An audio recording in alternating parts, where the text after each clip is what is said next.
Esto es Desde la Redacción, el podcast de Rosario 3. Mi nombre es Ezequiel Clerici.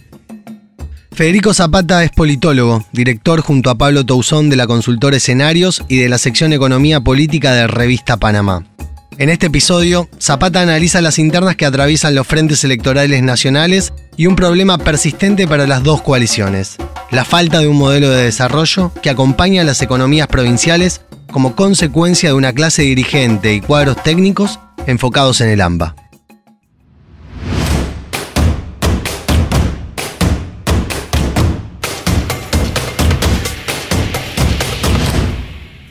Yo vengo con un diagnóstico bastante pesimista sobre la dinámica política de la coalición desde el inicio. Si uno se remonta un poquito atrás, quizás, digamos, hay una reflexión que usó Pablo Touzón, que a mí me gusta bastante, que es que la idea de que el peronismo, digamos, en el 2015 de alguna manera empezó como un proceso de revisión, y un poco que el poder se le cayó encima, digamos, con el fracaso de la experiencia del macrismo, y no logró terminar de hacer una reformulación más profunda, un cambio de piel. Entonces me parece que de alguna manera esa crisis, esa reformulación inconclusa, la trasladó a la matriz estatal, y es un poco lo que hemos venido experimentando en estos años, digo, más allá de la pandemia, que por supuesto profundiza problemas. Me parece que más allá de las pujas de liderazgo, lo que hay al interior del peronismo hoy es un modelo que está en crisis quiere decir en achicamiento demográfico, en repliegue conceptual, digamos, que es el modelo que gobernó el peronismo del 2003 para esta parte, el kirchnerismo, digamos, con su antecedente en el dualdismo también, que fue como el que le construyó una geografía. Eso es lo que está en crisis, es una crisis, como digo, demográfica, porque, digamos, el horizonte de reclutamiento de los cuadros cada vez se ha hecho más chica, la visión que tiene de la Argentina es cada vez más chica, cada vez más desde el tercer cordón del conurbano, y también conceptual, digamos, porque ese proceso se ordenó en torno al boom de los commodities, sobre la idea o la posibilidad de reeditar una visión de la industrialización por sustitución de importaciones en el 2013. Nosotros pensemos que toda la revolución de la economía del conocimiento, de la digitalización, empieza a cabalgar en ese momento, se va acelerando en el 2008, o sea que es un proceso todavía que conceptualmente se piensa la Argentina en términos analógicos y muy anclada sobre los modelos y las estrategias de acumulación del siglo XX. Entonces me parece que el peronismo, digamos, esa crisis no resuelta en el llano, la traslada digamos, a la matriz gubernamental, cuando el poder se le viene encima. Entonces, bueno, lo que estamos viendo es que al principio no entendíamos bien si era una crisis de liderazgo, si era una crisis, digamos, de proyectos alternativos. En realidad lo que entiendo que estamos experimentando es una crisis orgánica del dispositivo, es decir, una crisis en donde la élite del peronismo de los últimos 20 años no tiene una respuesta interna al problema, digamos, de la demografía y de la matriz conceptual y de la matriz estratégica del peronismo, y por lo tanto empieza como una especie de proceso de entropía al principio, pero que se va transformando en un desgarramiento de la coalición y de la capacidad del Estado para llevar adelante una gestión exitosa. Por lo que describís, yo hago la conexión muy rápido entre el 2001, que significó para la UCR, y estos 20 años de ir caminando, si se quiere, por el desierto hasta poder rearmarse nuevamente, que eso para vos es lo que le está pasando al peronismo. Sí, porque digamos, el peronismo tuvo en sus distintos ciclos, digamos, reconversiones. Esas reconversiones implicaban siempre la emergencia de un liderazgo fuerte, y al calor y alrededor de ese liderazgo fuerte una nueva matriz conceptual que le permitía al peronismo conversar, dialogar, olfatear la época, ¿no? Tenía como una especie de componente camaleónico en el peronismo, ¿no? Eso fue, digamos, el menemismo o la renovación en relación al peronismo anterior a la democracia, el segundo Perón en relación al primer Perón, el dualdismo en relación al menemismo, el kirchnerismo en relación al dualdismo, como siempre la emergencia, digamos, los liderazgos en el peronismo los que permitían o facilitaban la reconversión del proyecto, ¿no? Cuando esos liderazgos, digamos, cuando los procesos políticos eran digamos, más territoriales o horizontales en el reclutamiento de las élites, como era el menemismo, lo que vos tenías era un vergel de liderazgo y por lo tanto facilitaba la transición de alguna manera. El kirchnerismo, en cambio, es un proceso mucho más verticalista de construcción del liderazgo, por lo tanto fue como aplacando, digamos, los procesos de territoriales de liderazgo y ha dificultado mucho la reconversión. De alguna manera Massa lo intentó, de la Sota lo intentaron fallidamente, digamos, entre comillas, digamos, y hoy el Frente de Todos tiene la particularidad que los mete a todo adentro, entonces no deja ninguna avenida por la cual esto pueda respirar. Entonces no respira y entra en una especie de crisis orgánica, ¿no? Bueno, el radicalismo, digamos, en un proceso, digamos, de crisis orgánica que se inicia en el 2001, que se desmorona el aparato, lo que hace es esto, digamos, como entra en crisis la matriz central, entonces se repliega en el territorio y en ese territorio a lo largo de los últimos 20 años han ido emergiendo figuras nuevas que hoy lo vuelven de nuevo competitivo, digamos. La crisis de Juntos por el Cambio es una crisis de discusión ideológica, pero también es una crisis de protagonismo que tiene la UCR, que no quiere ser furgón de cola, digamos, ¿no? Entonces, bueno, eso me parece que es un poco lo que le va a pasar al peronismo en los próximos años, bastante parecido, porque no se ve un liderazgo con la fortaleza o la voluntad o la capacidad para construir una nueva época. Uno no ve un Menem hoy, no ve un Kirchner, lo que ve son, digamos, un escenario donde toda la élite de estos últimos 20 años, incluidos gobernadores, sindicalistas, están en una incapacidad para resolverlo y por debajo aparecen de a poquito una nueva generación que seguramente va a ser la encargada de darle una salida a esto, ¿no? ¿Crees que Cristina Fernández de Kirchner es consciente de esto que vos describís y que parte de la pelea con el sector más reconocido, con Alberto Fernández, digamos, el círculo ejecutivo, si vos querés, pasa un poco por ahí, de entender de que lo que viene es un repliegue y hay que empezar a acomodar ese terreno, producto de lo que no se pudo hacer en estos 3 años? Yo creo que Cristina Kirchner, paradójicamente, ha sido de las personas que más entendió o que más comprendió la necesidad de construir una élite que de alguna manera que trasvasara lo que es la generación de los 70, que es la generación que un poco está llegando como a su límite histórico, digamos. Creo que pocos dirigentes pusieron tantos recursos, digamos, le dedicaron tanto tiempo, etcétera, a construir una élite, un proyecto generacional, ¿no? Como fue la Cámpora.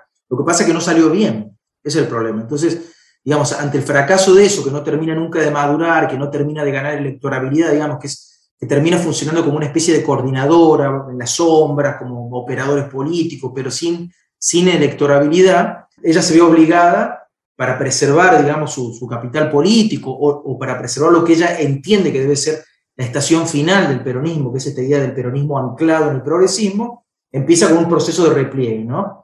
Y ese repliegue va en relación a donde el kirchnerismo construyó su mayor capital político, que es la tercera sección. Entonces en ese proceso defensivo del capital político, ante la dificultad de generar una nueva narrativa, una nueva élite, se van replegando sobre la zona, digamos, sobre el piso histórico, que sería, digamos, la tercera sección, ¿no? Y bueno, y por supuesto, en el resto del peronismo, al estar todo metido adentro, pero digamos ser el actor más importante, el kirchnerismo, tiene como muchas dificultades para salir, empiezan como vías, pero hemos visto que son inconducentes, ¿no?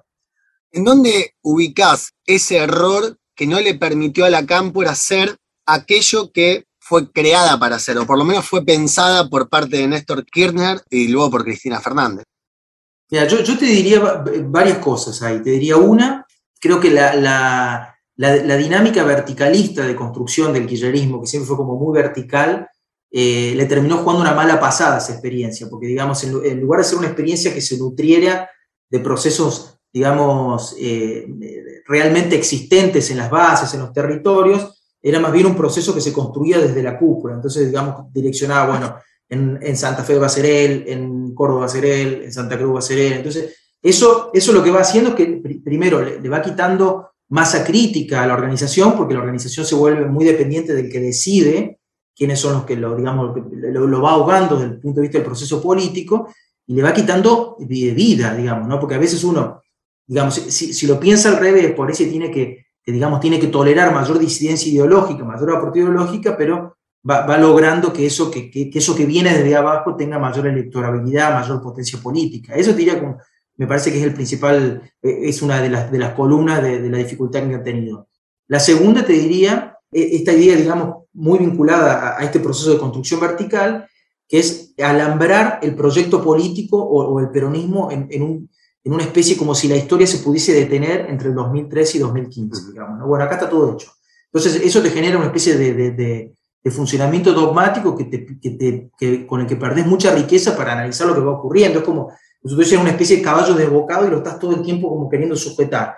Pues imagínate con el nivel de aceleración que genera la digitalización, la economía del conocimiento, en este contexto histórico se transforma prácticamente en absurdo eso. Entonces, lo que podría haber sido una organización, digamos, que tenía una virtud en el escenario actual, que es tener una organización, que no todo el mundo la tiene en política, acá son todos hoy jugadores solos, libres pensadores, microemprendedores, digamos, pero ellos tenían una organización y eso es un valor, pero es una organización que se construía, digamos, primero verticalmente y segundo una organización que no supo discutir una nueva estrategia de inserción, ¿no? Y después te diría como la tercera columna, obviamente, que el fracaso del kirchnerismo, digamos, de construir una matriz de acumulación, una estrategia de desarrollo pensada para el siglo XXI, de alguna manera les pega de lleno también. Entonces, un poco que la época empieza a correr contra ellos, ¿no? Digamos, los Milei corren contra ellos, todo lo que empieza a florecer, de alguna manera corre, vos fíjate, todo lo que florece incluso en el frente de todo, como puede ser un Bernie, que es una especie de emergente de ellos, pero también un poco corre en contra de eso también. Entonces, la dificultad de haber construido un patrón de desarrollo también, y de no haber construido ellos una nueva estratégica, les empieza a pegar todo el tiempo la época, digamos. Entonces están como despeinados por la época, digamos, de alguna manera. ¿Crees que hay alguna posibilidad en relación a el rol que al principio de este gobierno quisieron tener los gobernadores y que ahora de a poco aparecen algunas veces dando algún llamado de atención, que están en esa búsqueda de volver a un peronismo menos dogmático del que estableció el kirchnerismo? Yo creo que es un proceso, soy bastante escéptico en relación a la generación que se está retirando, digamos, ¿no? A los gobernadores que se están retirando, porque son gobernadores de alguna manera que se fueron construyendo en los últimos 20 años al calor de la capacidad y de la potencialidad de liderazgo de Cristina Kirchner, que tuvo su momento, su gran potencialidad, y ahora que empieza como a eclipsarse, automáticamente los tipos entran en una crisis, digamos. No supieron antes, digamos, la misma dinámica de ese funcionamiento, que era un liderazgo muy vertical, no permitía que ellos crecieran, y ellos de alguna manera funcionaron como cómodos en esas trincheras provinciales. Entonces, nunca salieron de ahí. Era como decía, bueno, era una especie de pacto donde decía, bueno, Cristina me da la electorabilidad nacional y yo me quedo cómodo en mi terruño provincial, me despreocupo, total tengo la electorabilidad de Cristina. Ahora que Cristina empieza a eclipsarse desde el punto de vista electoral, por supuesto con un piso alto, 20, 30%, pero a eclipsarse en relación a lo que fue su esplendor, los tipos empiezan un proceso incómodo, digamos, ¿no? Porque ellos no están formados desde el punto de vista como élite política para hacerse cargo de esto, porque han sido formados precisamente en un esquema que funcionaba de otra manera. Por eso yo soy bastante escéptico de la capacidad de resolución interna de eso, y me parece que hay que mirar un poquito hacia abajo de los estados subnacionales, ver qué pasa con algunos intendentes, con algunas expresiones nuevas que se puedan dar, ya socializadas a nivel provincial, pero en el marco de un peronismo nacional en crisis. O sea, ya con la necesidad, sí o sí, de salir a construir algo para poder tener electorabilidad nacional, ¿no? Para poder colgar las boletas, etc. ¿Sentís que parte de esto que describís es lo que estamos viendo hoy en la irresolución de toma de decisiones, en la incapacidad básicamente de poder gobernar con un rumbo claro? ¿Y ves que es un poco eso? ¿Es como que no pueden resolver eso? A ver, ahí me parece que la mayor enseñanza que va a dejar esta experiencia es que, digamos, las coaliciones funcionando en la Argentina son imposibles sin un liderazgo, ¿no? Eso me parece que es la mayor, digamos, la mayor experiencia, incluso que no la debe leer solamente el peronismo, sino que también la tiene que leer la oposición, ¿no? Porque digo, si la oposición tiene una ventaja, que es que ya vio lo que le pasó al peronismo por funcionar como una especie de manager de una coalición. Y ahí debería como prestar atención y decir, bueno, nosotros ya vimos qué ocurre. No es que, porque nosotros somos más civilizados, entre comillas, esto no va a ocurrir, digamos. Esto puede volver a repetirse bajo distintos formatos ideológicos. Entonces, a mí me parece que hay una primera experiencia que de hecho la misma sociedad lo viene marcando, que es que va a buscar algún liderazgo, ¿no? Entonces, después, ¿qué está en la raíz de la crisis de liderazgo del peronismo? Ahí sí me parece que es este proceso más de largo plazo que te digo, que es, digamos, que hay un ciclo que se cierra en 2015, que el peronismo en el territorio no logra terminar de resolver. Entonces sube al Estado, y vos fíjate qué paradójico, ¿no? Pero el kirchnerismo que viene a reconstruir la autoridad política en el 2000, digamos, hacia el 2023, lo que va a hacer es una especie de construcción de la autoridad política. ¿Cuánto vale hoy el sillón de Rivadavia? Claro. ¿Cuánto vale en relación a un sillón provincial? ¿Cuánto vale el sillón de Rivadavia en relación a una empresa tecnológica argentina que compite en el mundo? Bueno, ahí está la cuestión, ¿no? O sea, digo, la crisis que tiene el peronismo que ha tenido de regenerar un liderazgo y regenerar una matriz conceptual para poder afrontar el nuevo siglo, digamos, es una crisis que también pone en cuestionamiento, que atraviesa o que parte el poder político, por lo menos, digamos, mientras el peronismo va a ejercer el poder, y es una advertencia, digamos, a la oposición, ¿no? Que probablemente llegue más competitiva, mejor parada al 2023, pero que tiene el desafío de no repetir esto, ¿no? Bueno, justamente ese era el tema con el que me quería meter ahora, que era la oposición. Parece que el proceso posterior a perder en 2019 ha generado, por un lado, la emergencia del radicalismo y lo que parecía un Macri que iba a ir en retirada. Sin embargo, Macri sigue teniendo relevancia dentro de ese dispositivo. ¿Cómo analizás esos dos cambios?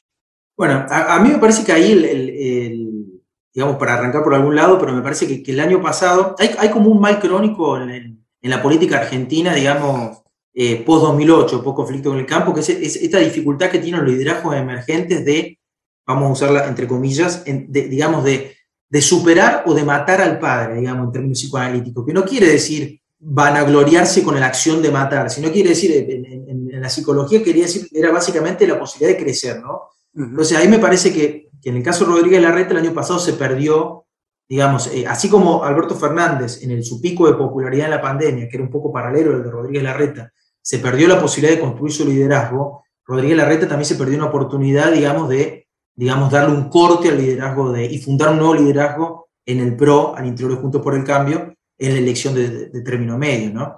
Y me parece que hoy está pagando esos costos, ¿no? ¿Por qué? Porque, digamos, de golpe la emergencia de los libertarios, digamos, lo que hace es legitima una agenda en donde obviamente Macri se siente más cómodo que él, se siente más como digamos, navega mejor esa ola, Macri-Bullrich, y por lo tanto a Rodríguez Larreta lo deja en una situación difícil, porque un poco que termina como en el lugar, digamos, del gestor de la unidad, o en el lugar, digamos, de depender de que su candidatura o su poder político sea decidido por Macri, con los problemas que nosotros tenemos, porque eso es algo bastante parecido al Frente de Todos, digamos. Entonces, me parece que digamos, el no haber tomado esa decisión el año pasado, más la emergencia de los libertarios, que abren que cambian un poco, digamos, el sentido de la agenda, le permiten a Macri jugar, y lo está haciendo hábilmente, ¿no? Entonces, por ejemplo, si decidiera Macri, Patricia Bullrich, o Macri y Bullrich por separado, juntos, pero por ejemplo, replantear la agenda de la coalición de Juntos por el Cambio, una cosa que, no sé, una especie de Juntos por la Libertad, digamos, que sería con adentro con Milei, bueno, ¿qué lugar le queda a Larreta en eso? Sí, al UCR también, ¿no? Digamos, ¿qué lugar le quedaría? Ahora me iba a ir a eso, claro. ¿Qué lugar? Bueno, hacemos una pausa de Larreta, digamos, y vamos a la UCR. Bueno, la UCR es diferente a lo del PRO, porque la UCR de lo que viene es, como decía, de una crisis orgánica, que es el 2001, eso destruye el dispositivo central, digamos, nace el posalfonsinismo, por así decirlo, y la UCR se replegó en los territorios, ¿no? Se transformó en una especie de partido consorte, como es el partido, digamos, brasilero, digamos, con el partido una especie que le pone el anillo al que puede llegar al poder.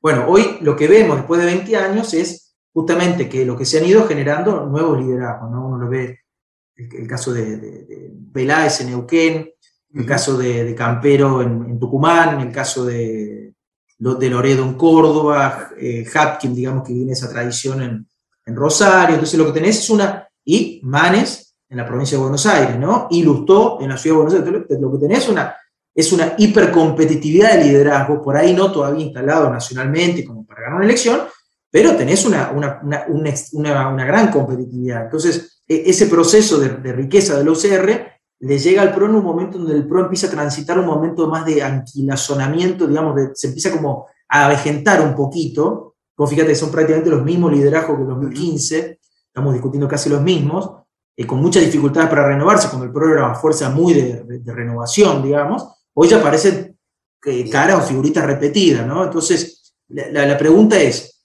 si esta renovación que traen los libertarios, que le permite a Macri y a Patricia Bullrich navegar hacia un nuevo esquema conceptual, digamos, donde se siente más cómodo, etcétera, que le dificultan las hipótesis a la reta, más allá de ser el dirigente, de los dirigentes que más mide a nivel nacional, la pregunta es qué va a hacer la UCR con eso, ¿no? Porque la UCR tiene un camino que es, digamos, persistir ahí adentro en una especie de interna, sobre todo en el caso de que Milei no entre, si Milei no entra ya la discusión es otra, o puede ser, digamos, el dador de un sentido, de una nueva coalición, digamos, en el espacio que le deje el centro, ¿no? Un centro popular, como dice Manes. Bueno, y en ese sentido, bueno, ahí me imagino que se construye como un escenario de mayor hibridación con lo que pueden ser, digamos, los peronismos subnacionales de la región centro, que pueden ser los que pueden confluir en eso, ¿no? ¿Cómo ves el rol de Gerardo Morales, que en los últimos años ha ido subiendo su perfil? Sí, yo pienso que Gerardo Morales, para decirlo de alguna manera, es el más peronista de los radicales, ¿no? Es un gobernador del norte, digamos, con una gran capacidad de manejo territorial, muy agresivo en sus ambiciones, digamos, y me parece que es el que más entiende que hoy el dispositivo de Juntos por el Cambio está en una crisis, ¿no? Es el que más claramente tiene esto en mente, y que por lo tanto la crisis de esa coalición, digamos, que sería por derecha, y la crisis del Frente de Todos, que implica probablemente un recostamiento más hacia la izquierda, lo que él me parece que está viendo que genera un espacio ahí en el centro, digamos, donde se pueda coaligar de otra manera con estos actores del peronismo subnacional, que hoy no tiene un referente nacional, pero que tiene poder territorial, como puede ser Santa Fe, Córdoba, Entre Ríos, provincia de Misiones, provincia de Río Negro. Entonces me parece que él está viendo claramente que en esta crisis, digamos, de las dos coaliciones que se conformaron cuando Cristina Kirchner era el epicentro del sistema político, hoy Cristina Kirchner se empieza a correr, las coaliciones empiezan a desgranarse en su razón de ser. Bueno, él ve ahí una oportunidad, digamos, donde el radicalismo pueda construir una nueva coalición, donde ya no sea el partido consorte, sino que sea un elemento central, ¿no? El radicalismo hoy toma el lugar que tomó el peronismo post-2001 de sostén del sistema, digamos, por decirlo de alguna forma, viendo que se va desgranando la coalición del Frente de Todos. Bueno, yo creo que lo que digamos, la UCR está viendo es que, digamos, la dinámica de las dos coaliciones no han logrado resolver, digamos, el problema de la Argentina, los problemas estructurales de la Argentina en los últimos 10 años, ¿no? Entonces, digamos, y parte de esa incapacidad para resolverlos tiene que ver con que las dos coaliciones de alguna manera tienen como epicentro esto que se llama el AMBA, ¿no? Que es una especie de partido de la ciudad versus un partido del tercer cordón. Entonces, él como un gobernador federal está viendo, bueno, digamos, está diciendo, bueno, la federación está mirando el partido, digamos, antes lo veía del banco suplente, ahora lo ve de la tribuna, en cualquier momento lo pasamos a ver desde afuera de la cancha, digamos, ¿no? Entonces, me parece lo que está viendo es justamente esa crisis que han tenido el partido de la ciudad y el partido del tercer cordón como epicentro de las dos coaliciones para resolver los problemas estructurales, está viendo, bueno, cómo por ahí las viejas tradiciones políticas del siglo XX se pueden reordenar en una especie de pacto de unidad nacional y trascender esta dificultad, ¿no? Bueno, me parece que obviamente es todavía arriesgado aventurar que eso efectivamente sea así, pero me da la impresión que es el actor dentro de la UCR que más claramente está como viendo esta situación, y obviamente que si Macri y Bullrich definen reformular o dar un acceso al proyecto libertario, bueno, probablemente eso, digamos, se vuelva como una hipótesis mucho más firme. ¿Y ves la posibilidad de que la UCR logre imponer un candidato que le pueda ganar en una interna y terminar gobernando el país nuevamente? ¿O ves que todavía ese proceso le falta unos años más de maduración y que están en un camino paulatino hacia lograr ese objetivo? Yo creo que está abierto el escenario, es como estamos viendo como un holograma, digamos, no es muy difícil porque además todos me parece los que estamos viendo, los que están corriendo ahora, no necesariamente van a ser los que van a terminar, ¿no? Esta es una carrera larga. Y están corriendo antes, ¿no? Están corriendo antes, hay que bancar una carrera tan larga de un año, ¿no? De estar todo el tiempo, digo, me parece que hay que esperar. Yo lo que digo es que si Macri y Bullrich definen un polo de centro derecha al interior de Juntos por el Cambio. A Larreta, digamos, no le quedan muchas más opciones que o recostarse con la UCR o ser un poco el CEO de ese polo, digamos, le resta capacidad de liderazgo. Eso por ahí lo resuelve electoralmente, pero hay que ver después qué implicancias tiene una vez que llega al gobierno, ¿no? ¿Y no te da la sensación de que esa división entre polos les puede dar más competitividad como espacio electoralmente? Yo creo que efectivamente, que como decís vos, genera muchísima más electorabilidad. Lo que pasa es que lo que hoy el cálculo debe ser un poco a la inversa. Los tipos deben estar viendo que hay tanta electorabilidad que dicen, che, ¿no le estaremos regalando un balotaje al peronismo? O sea, digo, porque hay tanta electorabilidad ahí adentro hoy. Hay que ver, me parece que los tipos de acá a fin de año lo que van a ver es cuál es hasta dónde, hoy nosotros más o menos lo que venimos midiendo mes a mes, el piso de Juntos por el Cambio está en 30 puntos. El piso del peronismo está en 20 puntos y el piso de Avanza Libertad está en 14 puntos. Lo que me parece que van a ver de acá a fin de año, qué pasa con el peronismo, ¿no? Hasta dónde ese proceso que viene de achicamiento, hasta dónde se profundiza y perfora ese piso histórico. Porque, digamos, si eso ocurre, probablemente estemos en una elección más parecida al 2003, ¿no? Que con 20, 25 puntos se puede entrar al balotaje y con 25 puntos se puede llegar a la presidencia. Entonces, los incentivos para cooperar se reducen drásticamente. Recién comentabas que el piso de los libertarios está en 14 puntos. Sí, los que dicen seguramente lo votarían. Hay como un sub y baja emocional del electorado que evidentemente está buscando una respuesta que el sistema no le da, y de repente aparecen los libertarios y te comen un 14% de yo los votaría. Que no es seguramente lo votaría. Seguramente lo votaría. Ni siquiera lo que pediste los techos, yo podría llegar a votarlo. Esto seguramente lo votaría, que es un piso, digamos. ¿Cómo le interpretás vos la irrupción de un Milei que de repente se transformó en un contendiente serio? Yo creo que ahí hay como varias cosas. Primero, me parece que la pandemia ha sido, digamos, la transformación que la pandemia va a generar en la sociología argentina y te diría, me animo a decir, por lo menos la sociología de las democracias occidentales, es mucho más profunda de lo que hoy estamos viendo, ¿no? Evidentemente ahí se han movido muchas cosas, digamos, obviamente la pandemia se montó sobre lo que venía siendo la digitalización, digamos, de la vida política, de la vida cultural, que transforma un montón de dinámicas de la política, pero me da la impresión de que eso es una transformación más profunda de lo que a primera vista hoy logramos comprender, ¿no? Sobre todo por la emergencia que uno ve en el resto de las elecciones de la región, y de la región, y te diría de Occidente, la emergencia de outsiders, de partidos nuevos, sistemas muy consolidados que se desmoronan. Me parece que en ese estamos como en un proceso de transformación más sustantivo de lo que pensábamos o de lo que nos imaginábamos, ¿no? Después te diría, la peculiaridad del caso argentino es que, digamos, las nuevas generaciones que se incorporan a la vida política, que son muy relevantes desde el punto de vista electoral, vienen, digamos, no se han socializado ni en la década ganada del kirchnerismo, digámosle, y sí vieron el fracaso del macrismo en el 2015. Entonces ahí tenemos como una nueva emergencia, digamos, como una nueva generación emergente, con voto, etcétera, que está como muy molesta con lo que la clase política tradicional le ofrece, ¿no? Entonces, un poco me parece que, digamos, ante la dificultad de la clase política, digamos, para resolver los problemas estructurales que la Juventud ve, digamos, desde el Estado, dicen, bueno, ok, ¿saben qué? No lo resuelven ustedes, córranse. Entonces un poco el discurso de Milei un poco queda en eso, porque es un discurso libertario. Bueno, sí, a ver, si ustedes no lo resuelven, córranse. Digo, si el Banco Central no resuelve la inflación, bueno, correte. Si Aerolíneas no resuelve la conectividad, bueno, correte.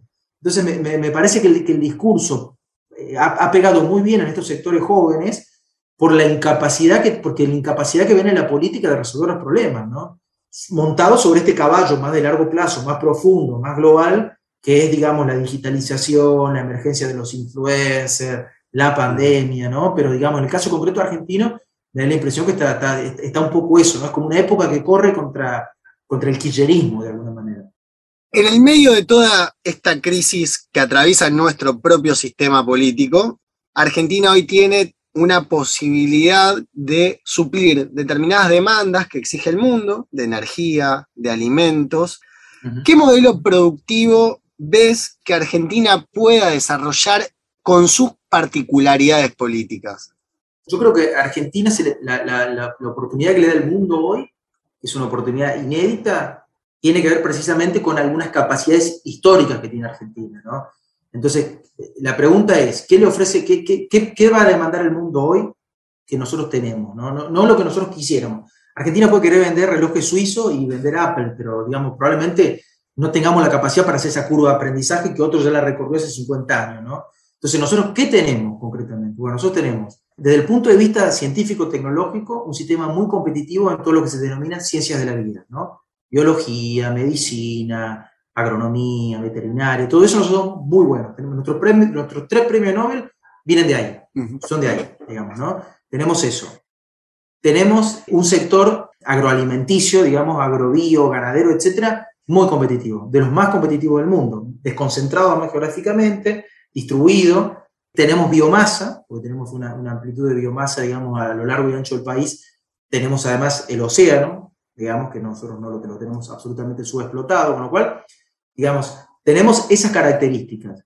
Y a esas características, el mundo hoy, ¿qué está demandando? Probablemente con el ascenso de África en los próximos años, que va a ser la nueva China, más alimentos todavía. Casi va a ser un continente nuevo eso.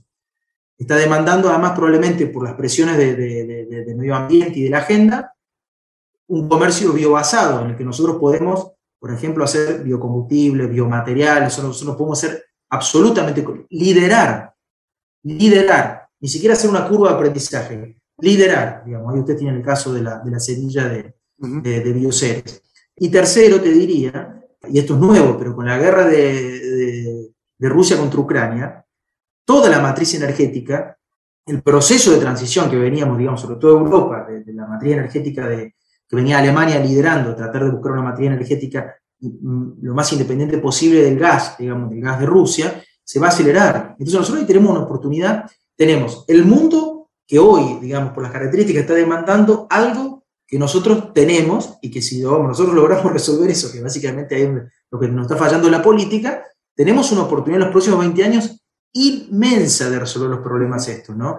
Sumado a que, te diría, y este sería como el tercer componente, digamos, está la demanda, está la oferta, y el segundo componente es que la revolución de la economía del conocimiento ha hecho que lo que antes eran sectores primarios, hoy pasen a funcionar al interior de cadenas que a su vez se articulan en redes. Entonces, la posibilidad de que la biotecnología o la biología, digamos, hoy funcione o se empalme con las TICs, digamos, hace que esto que eran tradicionalmente nuestros productos primarios, hoy son productos de valor agregado, aguas arriba, aguas abajo, por donde los miremos. Entonces, nosotros tenemos hoy una ventaja impresionante. Lo que pasa es que la clase política argentina sigue pensando el desarrollo con las categorías del siglo XX, como si pensar el desarrollo fuera a volver a la década del 50 o del 60. Esto de sustitución de importaciones, de... La metalmecánica, etcétera. Que yo no digo claro, no digo que eso tenga, que se pueda articular, pero en todo caso se va a articular a esto, ¿no?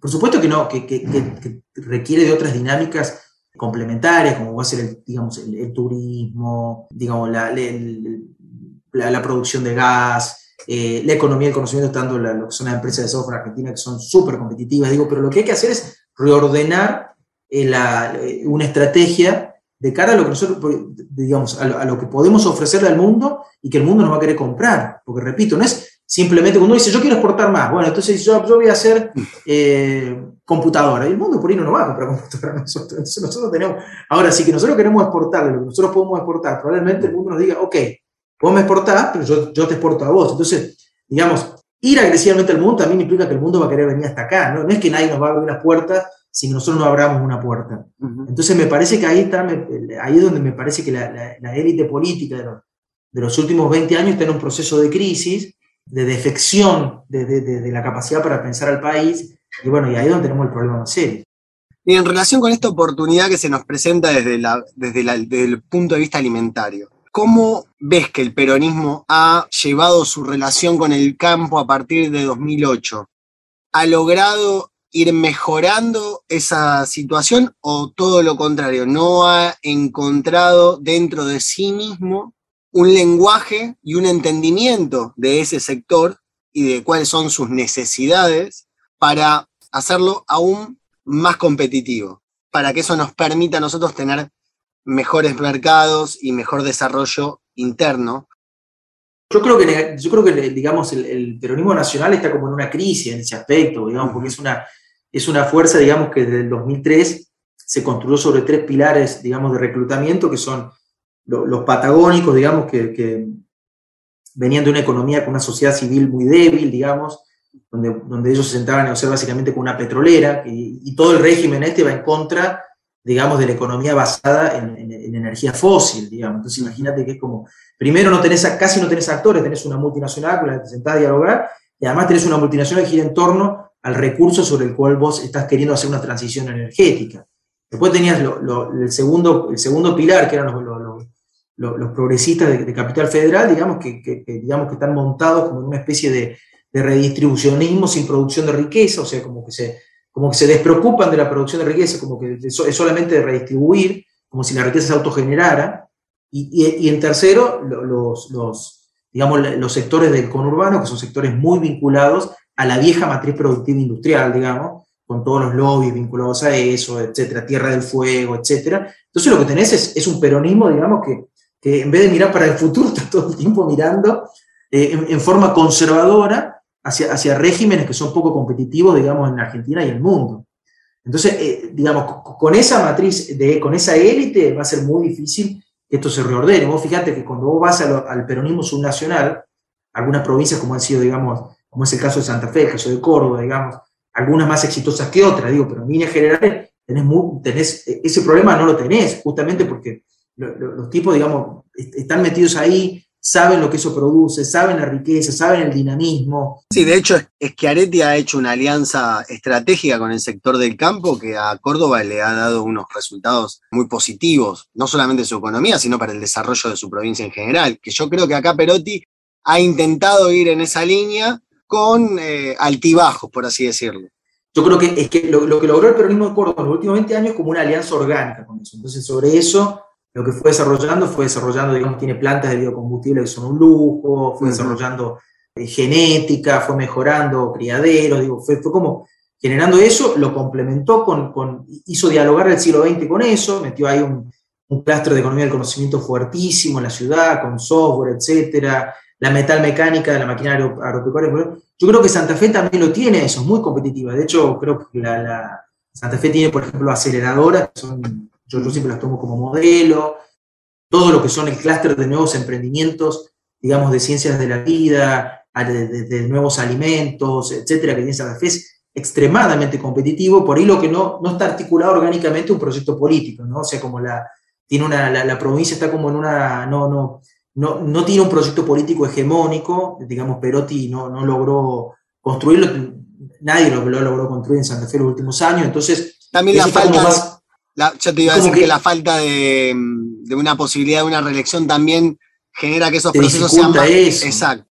Te dificulta mucho eso, es un sistema, digamos, el punto de vista de la construcción de un sistema hegemónico, de una alianza más fuerte, el sistema, como está diseñado en Santa Fe, un poco que atenta contra eso, porque, digamos, los tipos entran y ya se están yendo, entonces, digamos, es extremadamente difícil. Pero la sociedad civil, la sociedad económica de Santa Fe es tremendamente pujante, digamos, ¿no? Yo creo que siempre digo que junto con Córdoba, Santa Fe, el interior de la provincia de Buenos Aires, Misiones, Tucumán, Río Negro, son como los lugares que deberían derramar hacia el resto del país este nuevo paradigma, ¿no? ¿Cómo ve un modelo de desarrollo Juntos por el Cambio? Porque es como que el kirchnerismo tiene una obsesión fuerte con la renta agropecuaria. Y por el lado de Cambiemos o de Juntos por el Cambio es como una visión más financiera de la economía. Y en esos dos polos se termina todo. Y da la sensación de que no hay hoy nadie pensando imaginativamente dentro de ambos sectores cómo llevar adelante la explotación de estos otros recursos que también nombrábamos, ¿no? La minería, la pesca, sin ir más lejos, un país que es prácticamente atlantista y que no mira a su océano, que vos antes lo marcabas. ¿Cómo ves esa articulación de Cambiemos en particular en este caso, de Juntos por el Cambio? ¿Cómo ves que esté pensando económicamente al país? No, yo también creo que en forma muy débil, ¿no? Porque, digamos, el peso de la matriz conceptual del AMBA es un poco transversal a las dos coaliciones, digo, ¿no? O sea, digo, más allá de las peculiaridades, digamos, uno es un partido de la ciudad, uno es un partido del conurbano, entonces, digamos, lo veo débil, pues, digamos, en el caso, digamos, digamos, del kirchnerismo, como te decía, funciona como un movimiento que está todo el tiempo tratando de volver al siglo XX, como una especie de conservadurismo crónico, y la realidad lo va superando por los costados, digamos, con prejuicios históricos, etc. En el caso de Cambiemos, digamos, digamos, por supuesto, digo, hay excepciones en los dos lados, ¿no? Pero digo, pero en general lo que uno ve es, digamos, una especie de partido de los macroeconomistas, digamos, como con mucho peso, digamos, en una especie de idea de que un poco parecido a los liberales, ¿no? Como que la Argentina ordenando algunas variables sola ya navega sola, ¿no? Como si no hubiese que hacer un movimiento schumpeteriano en materia de desarrollo y ordenar los regímenes, digamos, ¿no? Y la realidad es que yo creo que es una idea bastante ingenua, digamos, pensar que solamente, digamos, por el color de un partido político, por ordenar algunas variables macroeconómicas, la cosa se va a ordenar. Me parece que Argentina necesita una serie de revoluciones que implican la acción del gobierno. O sea, el sistema logístico en Argentina es un desastre, no lo va a resolver el mercado, lo tiene que resolver una política pública, por supuesto, que se apoya en el sector privado, pero una política pública, en fin. La matriz de funcionamiento del sistema fiscal es un desastre y no lo va a resolver el mercado, lo tiene que resolver porque es precisamente estatal. La matriz educativa, el sistema educativo está absolutamente atrasado y no lo va a resolver el mercado. Lo necesita, por lo menos, no solo, necesita de la acción de la política. Entonces ahí me parece que si en el kirchnerismo hay como una especie de obsesión por el siglo XX, conservadora, etc., en el Juntos por el Cambio hay una especie de mirada ingenua sobre cómo se ordenan estas cosas, ¿no? Me parece que eso está un poco en la raíz del fracaso del 2015, 2019, que es como, digamos, la creencia que solamente atendiendo a algunas cuestiones macroeconómicas, el resto de las cosas. Por supuesto que, repito, hay excepciones a los lados. El kirchnerismo, el primer kirchnerismo, 2003, 2015, creó la Ley de Economía del Conocimiento y creó la Ley de Biocombustible, que fueron dos avances importantísimos. El macrismo ordenó un poco la cuestión de vaca muerta, digamos, que hoy nos permite poder soñar con eso también, y generó algunos procesos de digitalización, abrió competencia en el espacio aéreo. Digo, los dos han ido generando cosas, pero en general, digamos, no hay una conciencia de la necesidad de una transformación de la estructura productiva profunda, por lo menos, ¿no?